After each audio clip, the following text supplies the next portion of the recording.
విలన్ను విలనే అంటారు ఆ విషయంలో. సమాచారం అయితే పక్కా లెక్కలే అయితే ముఖ్యమంత్రి గారు ఆ సర్వేకు మీరు బాధ్యత వహిస్తారా? నాది బాధ్యత, దీని మీద డిబేట్కు నేను రెడీ అంటే ఎక్కడికి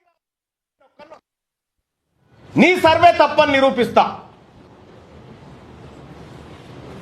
నేను కూడా సూచనే చేసిన మీకు ఆ రోజు సరిదిద్దుకునే అవకాశం ఉంది, ప్రయత్నం చేయండి, తప్పు కాదనేటువంటి మాట చెప్పిన.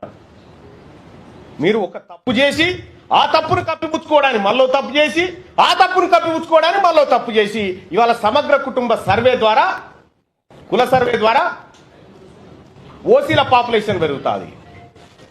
2011లో మనమే చేసినాం కదా సెన్సస్. ఆ రోజు తెలంగాణ రాష్ట్రంలో జనాభా 44 లక్షలు ఉంటుంది.